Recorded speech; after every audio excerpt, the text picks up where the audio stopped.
प्रत्येक कॉलेजमध्ये एक प्रोफेसर असतोच ज्यांच्यावर सगळ्या मुलींचं क्रश असतं. आमच्याही कॉलेजमधल्या एका प्रोफेसरवर माझं क्रश होतं. वयाने जास्त मोठे नव्हते, त्यामुळे सगळ्यांचेच ते फेवरेट होते. काही दिवसांनी कळालं की ते माझ्या घराजवळच राहायला आले.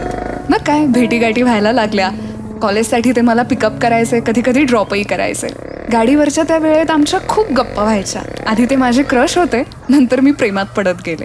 जेव्हा मी त्यांना माझ्या प्रेमाबद्दल सांगितलं तेव्हा त्यांनी माझ्याशी बोलणंच टाळलं, पण मला मात्र बोलायचं होतं. आणि एक दिवशी मी त्यांच्या बिल्डिंग खाली उभी राहिले आणि भर पावसात माझ्या मनातल्या भावना पुन्हा एकदा सांगितल्या. तेव्हा मला शांतपणे त्यांनी समजावलं आणि म्हणाले, हे बघ रुचा, मला तुझं प्रेम समजतंय, पण सध्या मी तुझा प्रोफेसर आहे. तुझं खरंच प्रेम आहे ना माझ्यावर, तर मग पुढची काही वर्ष खूप अभ्यास कर, जॉब कर, इंडिपेंडंट बन, आणि त्यानंतर सुद्धा तुझ्या मनात हेच प्रेम, हीच भावना असेल ना, तर मी नक्कीच विचार करेन. असंच अभ्यास करता करता काही वर्ष सरली. मला जॉबही मिळाला. तेव्हा मी पुन्हा त्यांच्याकडे गेले. निलेश सर, तुम्ही म्हणालात ना, ते सर्व मी करून दाखवलंय आणि माझं आजही तुमच्यावर तितकंच प्रेम आहे. तुझ्या माझंही तुझ्यावर खूप प्रेम आहे आणि तू करून दाखवलंस. I am proud of you.